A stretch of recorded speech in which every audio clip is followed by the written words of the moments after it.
Iya, oke, mari kita sambung lagi kelanjutan dari novel Player Who Return After 10,000 Years. Tidak butuh waktu yang lama untuk menjadikan kota sebagai pemakaman. Itu semua karena celah yang diciptakan oleh sekte iblis. Mereka yang terkena energi iblis langsung berubah menjadi monster iblis dan menyerang manusia normal. Dan pada kali ini kita diperlihatkan dengan perjuangan ibu dan seorang anak.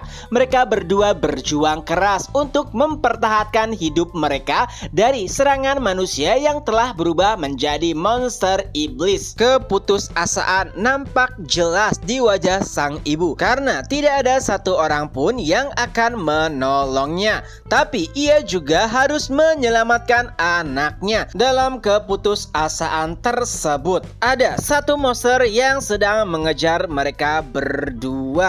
Dan saat sang ibu pasrah akan nyawanya, tiba-tiba monster tersebut terbelah dua. Nampak sosok pemuda yang tampan. Ya, itu adalah Kim Si-hon. Wajahnya nampak sedikit ragu karena monster yang ia tebas dulunya adalah manusia. Untungnya sebelum itu Kang Woo menasehati Kim Si-hon. Ia berpesan jika manusia yang telah terkena energi iblis akan berubah menjadi monster dan tidak akan pernah bisa kembali. Oleh sebab itulah Kang Woo berpesan untuk menganggap mereka sebagai monster ataupun zombie, karena jika Si-hon merasa kasihan pada mereka malah akan menambah banyak korban jiwa. Dengan sangat berat hati mau tidak mau pada akhirnya Kim Si-hon pun mulai memburu para monster yang dulunya adalah manusia.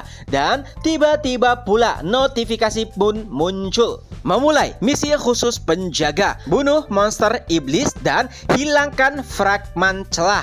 Dan yang lebih mengejutkan adalah bahwa jumlah monster yang harus ia buru sebesar 2789, yang artinya dalam beberapa waktu saja ribuan orang telah berubah menjadi monster. Tapi untungnya Si-hon telah menguatkan hatinya untuk mengurangi jumlah korban. Maka ia juga harus memburu seluruh monster yang ada. Dan dari situlah perburuan dimulai. Monster iblis bukanlah monster yang kuat karena mereka berasal dari manusia normal.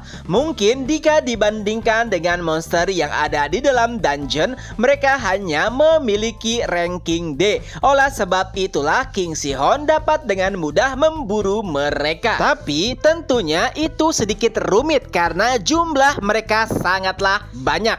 Untungnya tak lama kemudian rombongan partinya muncul, yaitu Hansol, Tae-soo, dan juga Eun-bi. Dan mereka juga ditemani oleh Yongju, Echidna, dan juga Baek Hwa-yeon. Ya, ada alasan kenapa mereka bisa bergerak dengan cepat. Itu semua karena mereka menunggangi Echidna, gadis kecil yang aslinya adalah monster naga yang merupakan makhluk panggilan Kang Woo. Saat bertemu dengan Kim Si-hon, Yongju langsung bertanya, "Di mana Kang Woo?" Dan ternyata Kang Woo sudah memasuki pecahan celah yang merupakan sumber dari energi iblis. Di dalam celah, Kang Woo merasa sangat familiar karena lingkungan yang berada di sana hampir sama dengan neraka di mana tempat Kang Woo terjebak dahulu. Tapi anehnya, ia melihat sosok yang sangat familiar. Itu adalah Baek Kang-hyun, ranker nomor 1 di Korea. Dikatakan bahwa bahkan Yeonju bukanlah tandingannya. Nah, saat menyadari kehadiran Kang Woo, Baek Kang-hyun berkata akan menangani para monster yang ada dan menutup celah tersebut. Tapi sayangnya Kang Woo menyadari situasi yang ada. Ia pun langsung menggunakan salah satu otoritasnya dan menyerang Baek Kang-hyun. Alangkah terkejutnya Kang-hyun karena ide identitasnya diketahui, ia pun mulai bertanya, "Bagaimana kau tahu?" Dan Kang Woo pun menjawab, "Karena tidak ada monster di sekitarmu." Ya, yang ada di sekitar Baek Kang Hyun hanyalah manusia biasa ataupun player yang telah mati. Dan Kang Woo juga berkata, "Berhenti bermain-main, pakailah topengmu, dasar bajingan." Mendengar hal tersebut, Baek Kang Hyun pun mulai tertawa. "Hahaha, karena kau sudah tahu, nampaknya tidak perlu disembunyikan lagi." Baek Kang Hyun pun mulai memakai topeng merahnya. Dan pertarungan antara dua player terkuat di Korea pun dimulai. Awalnya Baek Kang Hyun masih bisa mengimbangi Kang Woo, akan tetapi waktu demi waktu ia pun menyadari jika Kang Woo lebih kuat darinya.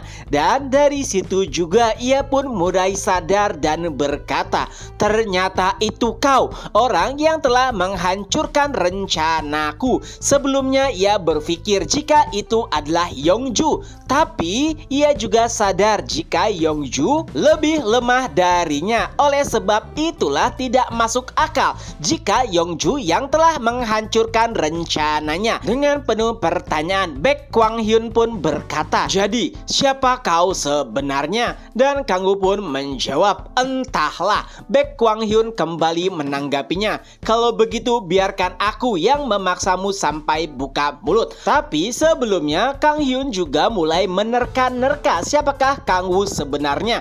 Tidak mungkin ia adalah pemula yang baru saja bangkit beberapa bulan yang lalu. Jadi mungkin saja ia adalah mata-mata dari negara lain ataupun seseorang yang menggunakan identitas Kang Woo. Tapi ada satu hal yang pasti, kekuatannya setara dengan player tingkat dunia. Pertarungan kembali berlanjut. Walaupun Kang Hyun menggunakan seluruh kekuatannya, tapi itu masih belum bisa mendorong Kang Woo. Hingga akhirnya pada suatu titik ia pun menggunakan kartu asnya. Dari salah satu lengannya ada seperti lubang hitam yang menyedot seluruh energi iblis yang ada di sekitar. Tidak hanya itu, manusia yang berubah menjadi monster juga berbondong-bondong menghampiri mereka, dan energi iblis tersebut langsung tersedot oleh Baek Kwang Hyun. Itu adalah pemandangan yang sangat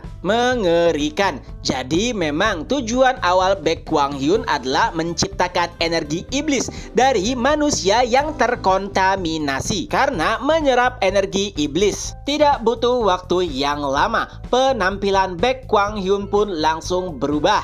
Kali ini ia benar-benar nampak seperti iblis, hanya saja kesadarannya masih tersisa di tubuhnya. Ia bahkan merasa sangat bersemangat setelah mendapatkan kekuatan baru. Adapun Kang Woo, ia tidak mengira jika hal tersebut bisa terjadi, yaitu menjadikan tubuh seseorang menjadi wadah untuk memanggil iblis tanpa mengurangi kesadarannya. Dengan itu pula chapter pun berakhir. Nah, itulah kelanjutan dari novel Player Who Return After 10,000 Years. Semoga terhibur. Ketemu lagi di next video. Bye-bye.